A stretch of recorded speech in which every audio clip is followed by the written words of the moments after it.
I'm sure you heard of this issue of Merry Christmas. Did you hear it? You heard it. Oh, so people started saying, Mufti Menk said you shouldn't say Merry Christmas to the Christians. I'm sure you heard that. Why do you want to just take a small piece of the statement and hold it out like this and make it seem like we are people who do not believe in, you know, a multicultural coexistence, multi-religious coexistence and so on? Let me tell you, I was asked about it recently in Singapore. And the reason I'm making mention of this is to show you that, look, we're not stupid.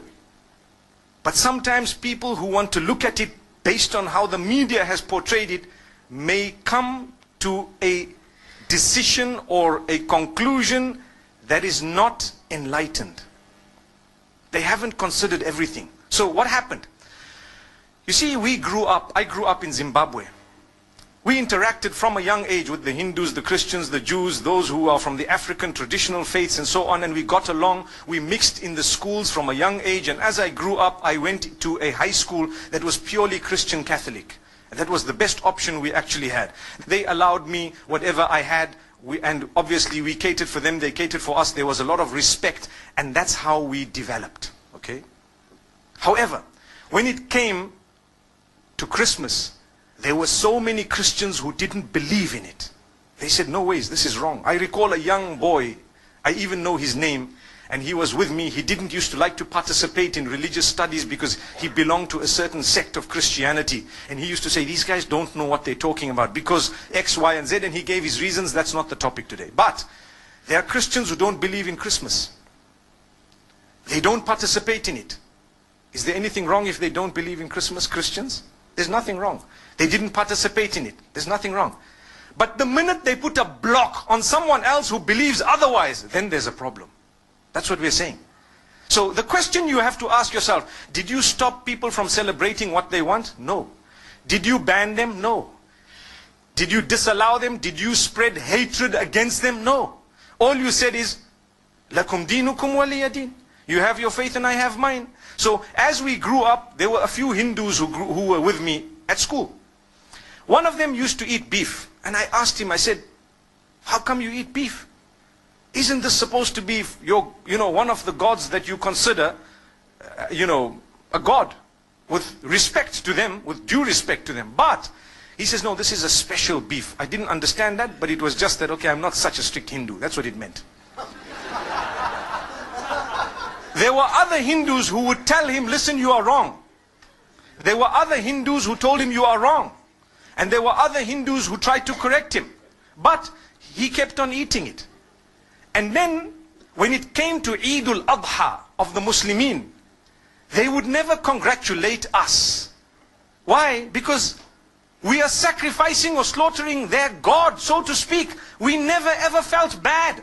Don't expect, and please don't expect a Hindu to tell you Eid Mubarak at Eid al-Adha. Respect them and understand that what you are doing is blasphemous to them, but they've allowed you to continue. It doesn't mean they hate or they are intolerant. It just means that they believe differently and they have a separate system of belief, and it would be insulting to them to actually come onto this side here and tell you, look, as much as you're cutting my God, but well done, welcome, enjoy it, enjoy that. You don't expect it. Come on, use your brain. This is what tolerance and coexistence is all about. It's not about a statement. It's more about allowing them to believe what they have to, with respect in a way that you respect what they have as well. That's all it is. So what happened is, as time passed, it was amazing, because when it comes to the other faiths, we found the same. People didn't participate in some rituals of other faiths. That did not make them bigots. But they respected each other. There was a young man who became a Muslim from the Hindus. The day they were, when they die, what happens is they burn the body. They cremate that body.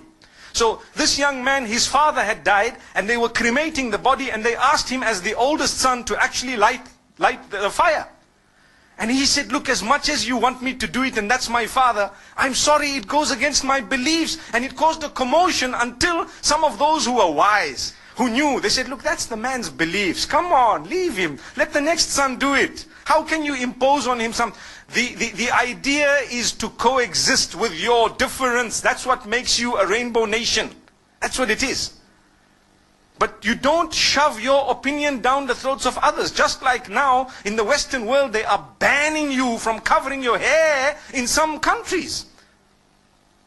That would create another problem. Why? Like the Honorable Minister said, it would make people feel that they are at war with the system. Because, hey, you know what? This is my basic right to believe something. I believe this is wrong. I believe this is right. That's the idea. So, from among the Muslims, there are those who believe that it's okay to participate in Christmas. And from among the Christians, there are those who believe that it's not okay to participate in Christmas. Look at the irony. But the idea is, if you believe that, by all means, go ahead. You are answerable to Allah, not to me. If this one believes otherwise, go ahead. But please don't impose it on me. If I don't want, it's one of those things. Come on.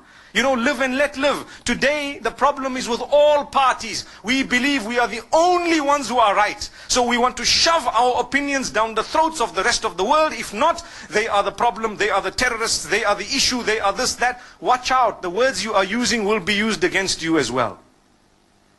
Be careful. So this is why we say, as I grew up, still we used to sit and eat together as young boys. College. You know, you have your lunch, they have their lunch. We knew that if you have a beef burger, please don't offer it to the Hindus. It's insulting. It's blasphemous. They would actually feel so hurt. Don't. Would you ever, if you have Hindu friends, actually tell them, hey, have some beef? I don't think so. Exactly the same could be said about pork and the Muslims. Do you agree? Imagine if your friend says, just is a pork burger, come on, bacon tastes nice, you know, come on, you know. How would you feel? They respect you, you get along with them, you build the nation, you contribute towards the building of the nation together. Do you know that? But you have different dietary restrictions which are respected. So, this is something that we need to talk about. It's got nothing to do with this person is intolerant. There is a big difference between difference of opinion and intolerance. Very big. I can differ with you right now. I can differ with you on 100 matters, but I'm so tolerant. I promote tolerance. I promote coexistence. I promote the fact that all of us should contribute towards the development of our nation. Here in Malaysia, you have people, you have the Chinese, you have the Malays. On the other hand, you have Muslims, you have Buddhists, you have perhaps people who belong to Christianity, maybe even, you know, Jewish people, whatever other faiths. I don't know how the nation is made in terms of, you know, the various faiths, but I'm sure there are more than 20 or 30 different faiths. Look at the civil service. You will have people belonging to every race and to every religion, and they are serving the nation. That's what they're doing. What are they doing? Serving the nation.